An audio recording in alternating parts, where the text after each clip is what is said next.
Bienvenue à ce tribunal de l'histoire qui vous est présenté par la Commission de la capitale nationale. Combien en coûte-t-il pour aller au bout de ses convictions? Quel prix un individu doit-il payer pour la réalisation de grands projets dont il a la vision? Bien sûr, il n'y a pas de réponse toute faite à ces questions.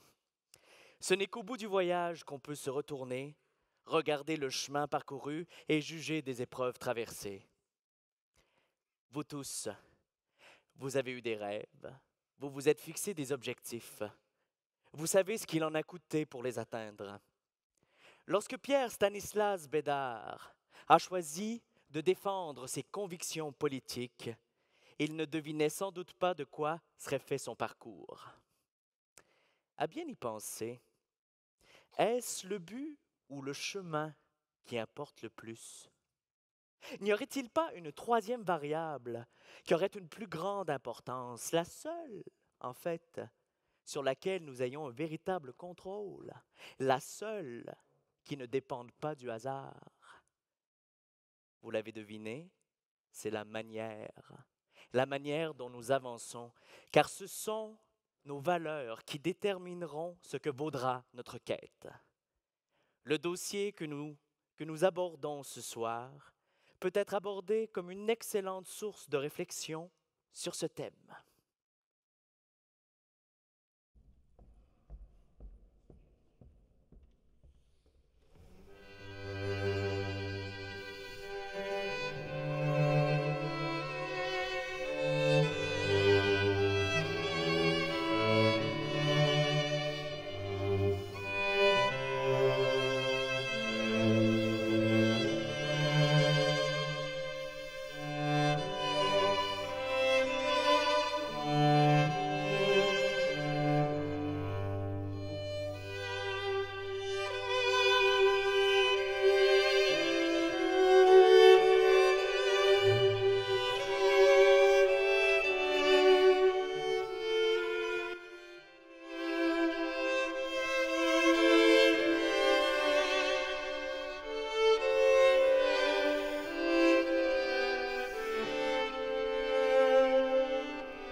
Bonsoir. Nous sommes heureux de vous avoir avec nous ce soir. Comme nous l'avons souvent fait dans le passé, nous allons aborder une page méconnue de notre histoire, n'est-ce pas, M. Lebel? Oui, c'est vrai. C'est vrai que souvent, on oublie nos débuts du parlementarisme. C'est vrai qu'on oublie souvent Pierre Bédard. C'est que Papineau, dans la mémoire collective, Papineau a éclipsé un Pierre Bédard. Mais s'il n'y avait pas eu un Pierre Bédard, il n'y aurait probablement pas eu un Papineau par après. Mais c'est parce qu'aussi, on oublie. Nos cerveaux oublient. Parce qu'à la petite école, on nous en parlait de Pierre Bédard. En 5e année, on nous parlait de Pierre Bédard, de l'arrestation, de la fermeture du journal Le Canadien. Et puis, on en parle encore aux étudiants. Je vérifiais dans les livres qu'ils ont au secondaire, on leur en parle encore de Pierre Bédard, mais on oublie rapidement. Et le rôle important qu'a joué Pierre Bédard. Pierre Bédard, qu'on a souvent aussi appelé Pierre Stanislas Bédard. Tu ne manques pas de lecture. Françoise, toi, ici. Si étonnant qu'une épouse rende visite à son époux enchaîné sous les fers. Oh, tu manifestes peu de chaleur dans tes lettres. C'est me connaître mal. C'est me connaître mal, Pierre. Ils sont de notre ami Nielsen, ces livres. Notre si bon ami. Je ne sais pas ce que je deviendrais sans lui. Encore à faire ces mathématiques. Toujours avec ses problèmes. Et dire qu'il y a tant à faire. Tu m'apportes de mauvaises nouvelles? Aucune que tu ne connaisses déjà. Tu me demandes ce que je viens faire ici. Et moi, je me demande pour quelle raison je puis te trouver encore dans ce cachot. Je le fais pour nos droits. Quels droits? Ceux d'une nation. Tu devrais défendre les intérêts de ta famille. Tiens, je ne voulais pas t'en parler, regarde. D'autres problèmes de mathématiques pour t'occuper un peu. C'est une lettre de créance? Gouverneur Craig, j'aurais cru que vous arriviez auparavant. Les Canadiens, Bédard en tête, sont allés trop loin. Trop loin. Vous m'entendez? J'ai donc dissous le Parlement élu et décrété de nouvelles élections. Il y aura donc un scrutin qui aura lieu à l'automne 1809. Les résultats de ce scrutin sont... Non. Non. Je préfère vous laisser en haleine. Et comme de vraies élections, finalement. Je laisserai au gouverneur le plaisir de dévoiler le résultat de l'élection de 1809. Le plaisir, la terrible tristesse, vous voulez dire. Le scrutin a renvoyé à Québec les mêmes hommes que l'année précédente, et Bédard a été réélu en basse-ville de Québec. Fort de sa victoire électorale, le Parti canadien voit sa confiance, son assurance augmenter et croit même pouvoir faire fléchir l'administration. Jamais! Aucun pouvoir ne pourra me faire céder aux demandes de ces traîtres insidieux. Jamais. Aucun. Ah, pourtant, le ministre des colonies n'était pas tout à fait satisfait de votre décision d'avoir renvoyé le Parlement dès l'élection. Étant sur le terrain, je pouvais mieux que quiconque juger de la pertinence de cette mesure. Vous avez aussi été invité à plus de modération. Monsieur Bédard, eh oui, nous voilà repartis. Monsieur Lebel, vous savez de toute façon, dès que je dis monsieur, peu importe le nom que je dis après, c'est à vous que je m'adresse. Ça va?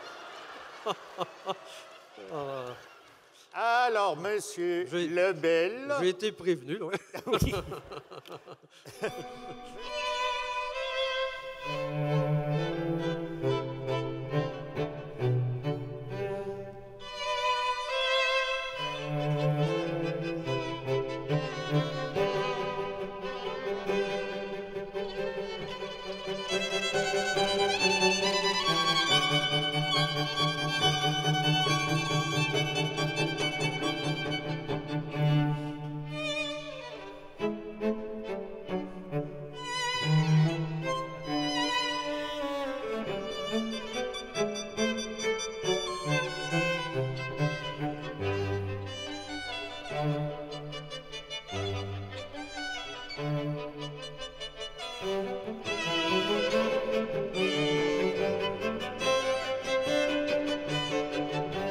Et puis, oui, il a payé le gros prix, Pierre Bédard, parce que cela a brisé son couple.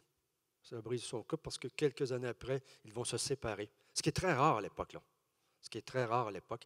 Donc lui, il va se retrouver à Trois-Rivières. Et puis, elle va se retrouver avec les 4 enfants, 4 garçons, dont le dernier n'était pas vieux, là. Donc, 4 garçons. Et puis, les garçons qui seront un peu marqués aussi par tout ce climat. Les garçons vont avoir des tempéraments, des caractères un peu particuliers. Il y en a un, il s'est enfermé comme gardien de phare. Un gardien de phare à Pointe-des-Monts. Donc, un peu côté associable. Il y en a un autre qui est parti pour les États-Unis, qu'ils n'ont jamais revu. Donc, c'est une famille qui est marquée par ces événements de 1810 et par un emprisonnement politique là, qui a coûté beaucoup à Pierre Bédard.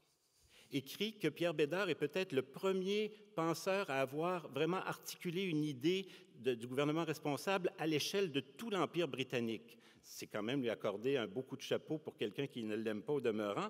Mais en réalité, c'est que Bédard s'est fait effectivement une idée qui développe, on le voit dans le Canadien, par des textes qu'il publie dans le Canadien, il se fait une idée du gouvernement responsable qui n'est peut-être pas celle qui s'est développée plus tard à partir de 1848, qui est la formule qu'on connaît aujourd'hui de nos parlements, à savoir qu'on a un gouvernement élu, c'est-à-dire qu'on élit une chambre d'assemblée, et la couronne, c'est-à-dire le gouverneur officiellement, demande au parti qui a le plus grand nombre de représentants de former un gouvernement. Et donc, on est habitué à voir notre exécutif qui est formé à partir des élus de la Chambre. L'idée que se faisait Pierre Bédard de ce gouvernement responsable n'est pas celle-là exactement la même. Peut-être qu'il s'inspirait un peu des États-Unis, je ne sais pas, mais l'idée qu'il se fait, parce qu'il faisait une lecture très théorique de la Constitution britannique, qui était peut-être loin de la pratique en réalité. Il en est de cette soirée comme de bien d'autres avant elle. Nous avons découvert des éléments de notre histoire qui étaient tombés dans un oubli. Un oubli où, malheureusement, bien d'autres choses aussi se sont retrouvées. Qu'en pensez-vous? Rien de bon. Tout est interprétation, mais puisqu'il vous plaît de me faire jouer le rôle de croque-mitaine... On aurait dû me convoquer moi comme témoin expert. Avec de tels témoins, je serais sorti d'ici avec une corde autour du cou. Nous avons pourtant cherché la plus grande objectivité possible. Impartialité n'est pas synonyme de complaisance.